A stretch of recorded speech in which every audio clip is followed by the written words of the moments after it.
Hello all, ఈ వీడియోలో tell me softly movie review అయితే తెలుసుకుందాం. రీసెంట్గానే ప్రైమ్ వీడియోలోకి అయితే స్ట్రీమింగ్ వచ్చింది. తెలుగులో కూడా అవైలబుల్గా ఉంది. మూవీ రన్ టైం వచ్చేసి 2 hours అయితే ఉంటుంది. స్టోరీ ప్లాట్ విషయానికి వచ్చేస్తే ఇది ఒక ట్రయాంగిల్ లవ్ స్టోరీ భయ్య. మెయిన్ లీడ్ అయిన కమీల తన లైఫ్ అయితే అప్సైడ్ డౌన్ అయిపోద్ది అనమాట. ఒక ఇద్దరు బ్రదర్స్ వల్ల, వాళ్ళే డిబియాంకో బ్రదర్స్. ఒకరేమో థియాగో అండ్ ఇంకొకరేమో టైలర్ అన్నమాట. థియాగో వచ్చేసి హీరోయిన్ కి ఒక ఫస్ట్ కిస్ ఇచ్చిన పర్సన్ అనమాట. అండ్ టైలర్ వచ్చేసి తనకి ఎమోషనల్ సపోర్ట్ ఇచ్చే పర్సన్. వీళ్ళిద్దరూ తన లైఫ్ లోకి వచ్చిన తర్వాత తన లైఫ్ ఎలా మారింది అన్నదే మీరు ఈ మూవీలో చూస్తారు. ఇక ఫుల్ వీడియోలోకి వెళ్ళిపోయే ముందు వీడియో లైక్ చేయండి అండ్ రివ్యూని కూడా చివరి వరకు చూడండి. అండ్ యాక్చువల్లీ నిన్న మనం 6 వీడియోస్ అయితే పెట్టేసాము. నేను ఎక్స్పెక్ట్ చేయలేదు 6 పెడతానని చెప్పేసి. అఖండ 2 రివ్యూ దగ్గర నుంచి మౌగ్లీ రివ్యూ వరకు టోటల్ గా 6 వీడియోస్ అయితే పెట్టడం జరిగింది. ఇన్ కేస్ మీరు నోటిఫికేషన్స్ మిస్ అయ్యి ఉంటే ఒకసారి వెళ్ళి విజిట్ చేయండి, ఛానల్లో చెక్ చేయండి వీడియోస్ అన్ని కూడా. అండ్ మిస్ అవ్వకూడదు అనుకుంటే ఇలాంటి వీడియోస్ అన్ని కూడా వచ్చే ఇన్స్టాలో ఫాలో కొట్టండి భయ. వీడియో కింద డిస్క్రిప్షన్ లో లింక్ ఉంటుంది. సో మీరు 2 ఛానల్ అప్డేట్స్ కూడా తెలుసుకుంటూ ఉంటారు. ఇక మూవీ విషయానికి వచ్చేస్తే ఫస్ట్ ఆఫ్ ఆల్ నాకైతే ఏం వర్కౌట్ అవ్వలేదు భయ్య. సేమ్ అదే routine regular triangle love story అనమాట. అమెజాన్ ప్రైమ్ లో ట్రయాంగిల్ లవ్ స్టోరీస్ కానీ ఇలాంటి రాడ్ లవ్ స్టోరీస్ కానీ కొరతే లేదు అసలు. చాలా ఉంటాయి. అవే లవ్ స్టోరీని అదే ఫార్ములాని తిప్పి కొడుతుంటాడు. మళ్ళీ ఈసారి కూడా సేమ్ అలాగే తీసుకొచ్చాడు. పాజిటివ్స్ ఏమైనా ఉన్నాయంటే romantic drama,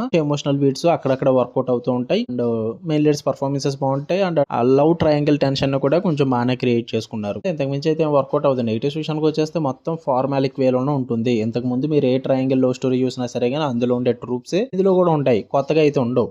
and emotional pay of scenes కూడా చాలా వీక్ గా అనిపిస్తాయి. అండ్ క్లిఫ్ హ్యాంగర్ కూడా అస్సలు వర్కౌట్ అవ్వదు. చాలా మూమెంట్స్ అన్ని కూడా అన్ఫినిష్డ్ గానే అనిపిస్తాయి. స్టోరీ కూడా చాలా రొటీన్ గా అనిపిస్తుంటుంది. పర్ఫార్మెన్సెస్ కూడా అక్కడక్కడ కొంచెం వీక్ గా ఉంటుంది, కొంచెం పర్లేదు. కానీ ఆ వే ఆఫ్ టేకింగ్ మాత్రం నాకు అస్సలు వర్కౌట్ అవ్వలేదు. స్టార్టింగ్ నుంచి ఎండింగ్ వరకు నాకైతే కొత్తగా ఏదైనా చూస్తున్నా ఫీలే రాలేదు భయ్య. మొత్తం మూవీ అంతా కూడా బోరే కొట్టింది. ఆ రొమాంటిక్ ఎలిమెంట్స్ పెట్టేసుకుంటారు. ఆ లవ్ ట్రయాంగిల్ లో ఉంటాయి కదా కొన్ని మూమెంట్స్, ఎలాగో అవన్నీ కూడా సేమ్ ఎప్పుడు ప్రతి మూవీలో ఏది వాడతారో అదే వాడేసుకున్నారు అంతే. కొత్తగా అయితే ఏం లేదు. నాకు మూవీ అయితే నచ్చలేదు. మీరు చూద్దాం అనుకుంటే ప్రైమ్ వీడియోలో ఉంది. ఫ్యామిలీతో అయితే చూడొద్దు, అడల్ట్ కంటెంట్ అయితే ఉంటుంది. ఓకే, మీకు కన్నా వీడియో నచ్చితే లైక్ చేయండి, షేర్ చేయండి, మీ ఒపీనియన్స్ కూడా కామెంట్ చేయండి. అమెరికన్ అని చెప్పి మూవీ వచ్చింది కదా, 2023 మూవీ అది. సో ఓల్డ్ మూవీ కాబట్టి సెకండ్ ఛానల్ రివ్యూ పెడతాను. సెకండ్ ఛానల్ కూడా ఖచ్చితంగా సబ్స్క్రైబ్ చేసుకోండి భయ్య. సో మీకు యూజ్ అవుతుంది. అంటే కంటెంట్ లేక కాదు, కంటెంట్ చాలా ఎక్కువైపోతుంది మెయిన్ ఛానల్లో పెట్టడానికి. సో అందుకే కొంత కంటెంట్, ఓల్డ్ మూవీ కంటెంట్ అంతా కూడా సెకండ్ ఛానల్కి అయితే షిఫ్ట్ చేశాను. సో మీరు అర్థం చేసుకుంటారని అనుకుంటున్నా. వీడియో కింద డిస్క్రిప్షన్ లో సెకండ్ ఛానల్ లింక్ కూడా ఉంటుంది. కుదిరితే వెళ్ళి ఫాలో అండ్ సబ్స్క్రైబ్ చేసుకోండి. మళ్ళీ నెక్స్ట్ వీడియో కలుద్దాం. అంటే దాని లవ్ యూ ఆల్, బై.